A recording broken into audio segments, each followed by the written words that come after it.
Today, we are witnessing another amazing example of multi-stakeholder model.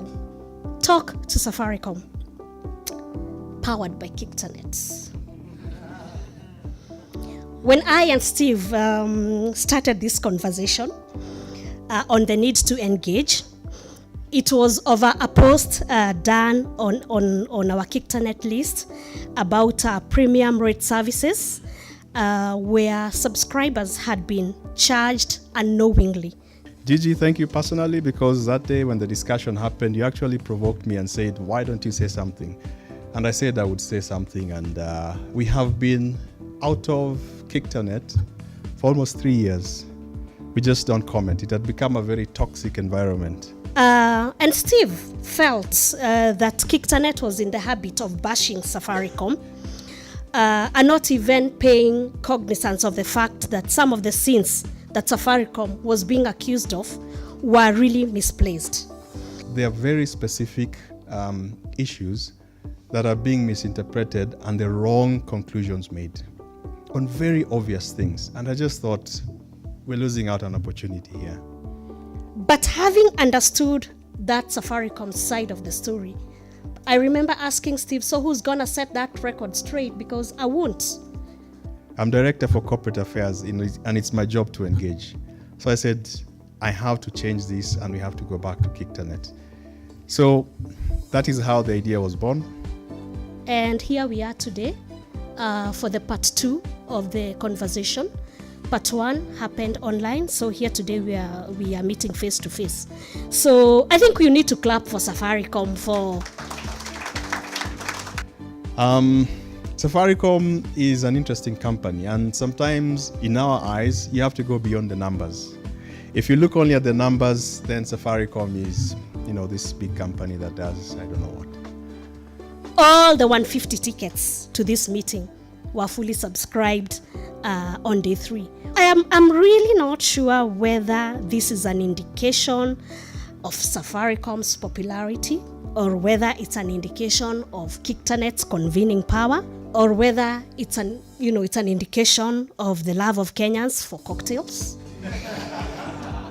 What I am so sure of is that this is a demonstration of the willingness of stakeholders in this sector to engage on issues which they care about. Every other year we have a first or a new way to look at things that is, a bit different. What has happened because of that is that we've become a bit big. I'm happy to see Facebook here, which makes me feel very small. So we became big, and then we became a big target. That's what I was told. If you're big, you're a big target. And it goes with the territory. But Steve, this is normal in this country. When you're big, when you must get bashing. As Gigi has said, I should expect bashing. But where there's bashing, there's also an opportunity to give the right information. Steve, there's nothing as beautiful as me and you disagreeing. Very much we disagree. But then sit and have a cup of coffee and laugh. So, yes, or beer actually.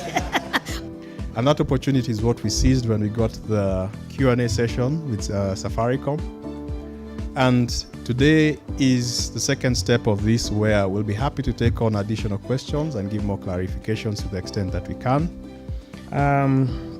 So Kictanet tasked me to lead that discussion, which I did.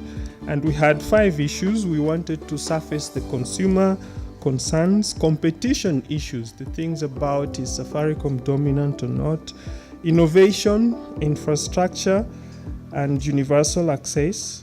And the last issue we discussed was on technology and elections. I think the question asked many times is, with all the success of M-Pesa, why don't you go to other countries? When are you going to Africa? And my answer to that is, even with the success of M-Pesa in Kenya, I still believe we're just scratching the surface. There's so much that can be done in Kenya. My question is, how do we ensure that Safaricom also makes itself accountable to we, the users, on amount of requests, the number of requests, which were accepted, which were denied, which ones had court orders, which one did not have court orders?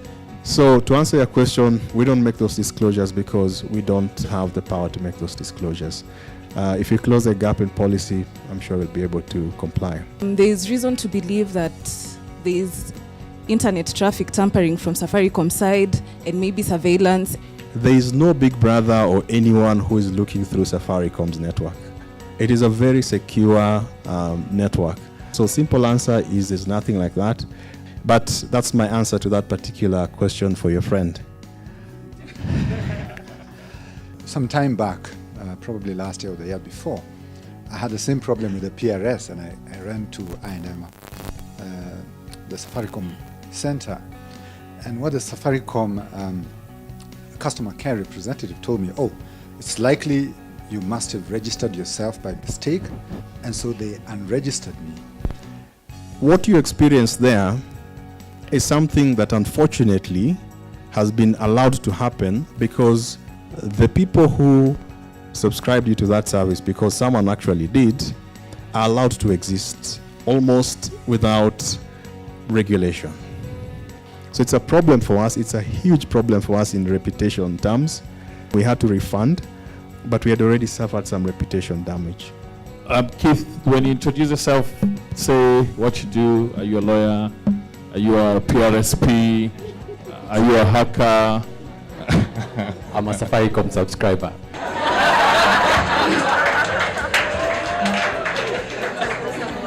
So my question goes to Brian in regards to M-Pesa. And my question is confidentiality of my M-Pesa transaction. So M-Pesa is no different from the other data we have about the consumer. The policy, and inside Safaricom, it's also in the constitution, so it's the same, and we'll handle data in the same way. My question goes to M-Pesa, the M-Pesa guy. He's called Brian. Sorry. Now, there's this transaction limit that a subscriber is allowed to transact in a day, 140,000. This original issue of the limits, in my mind, I always thought it was a regulatory issue. Still is. So how are you surmounting that now? For businesses and registered organizations, the limits are quite flexible, and you do not have the same restriction. Okay, but again, it's a conversation that Steve is having the regulator. No regulation or legislation around Bitcoin and blockchain, which is true. However, when they started M-Pesa, it was exactly the same context, and they took it on and ran without regulations.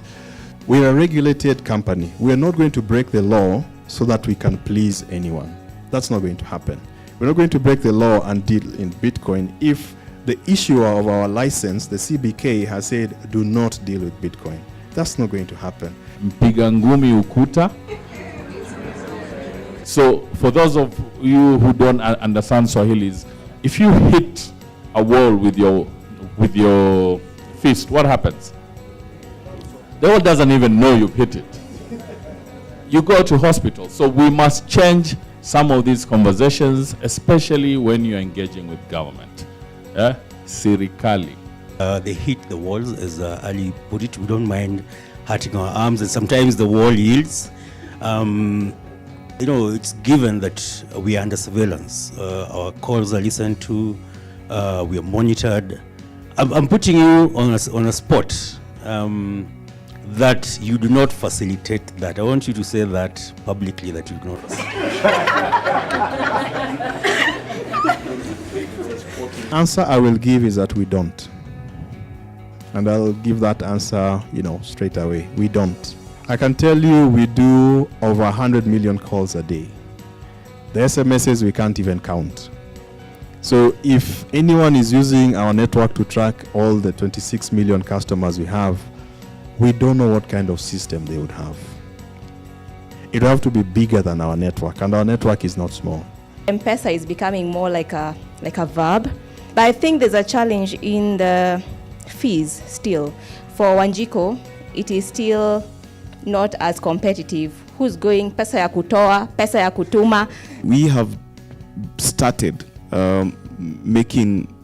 addressing that issue of Wanjiko by launching what we have called M-Pesa Kadogo, that allows any customer to send less than 100 shillings for free when it comes to a person-to-person transfer, and also for what we call buy goods and pay bill, 200 shillings and below for free. Off the cuff, I did learn that you actually have muscle to just talk to CA and say, we want GG to sit on behalf of Safaricom. I mean, you have muscle. We know, like, for example, you have a direct line to the big house on the hill. So that red phone that is still there somewhere. Yes, they have, that their line to the big house is on speed dial. So Steve, why have you not taken that action to actually impress upon CA to have a representative on that board? Universal Service Fund, and the fact that, and the allegation, I should say, that we have a direct line to certain offices, with a lot of respect, we are a very regulated company, more regulated than people imagine. This issue was not a Safaricom issue. This issue was an industry issue, because Safaricom is not the only contributor to the Universal Services Fund. You know, we're told, please give us your money and stay there. You know, which is, to use colloquial terms, not cool. Yeah. We want to have a voice in the table, and it has not happened, and there is no way we can sort of turn around and just say, we are Safaricom, we want a seat at the table. It doesn't. I wish it worked like that. If it did, I would not have complained about it. We'd already have a seat on the table. They have this little cab thing, eh? So it means that they can actually compete with Uber. Am I likely to ride a little in London or New York? So maybe, Steve, do you mind me answering that question for you? Go for it. Little is not owned by Safaricom.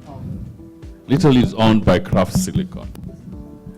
And they partner with Safaricom like any other partner. Do you want to correct me on that? No, you're absolutely right. Safaricom is going through partnerships. We don't do everything by ourselves. We allow other people to use our platform to get to the customers that they need. We have, as Kictanet, never done this type of thing before, and urge any other corporate that really wants to have an open and frank discussion about the issues that affect their customers. I think as a platform, we'll be willing to facilitate. Thank you. I know we have a lot more questions, and looking forward to having those discussions of a drink. Safaricom will continue engaging with Kictanet and the ICT community. We'll also continue to speak with a loud voice about shaping policy and increasing the space for ICTs in this country. We shall also try to keep on growing and growing with others. Thank you. But tonight we just want to make it ceremonial, to show that we have engaged, and to say that we really appreciate this and hope that, like you have committed, we will continue engaging.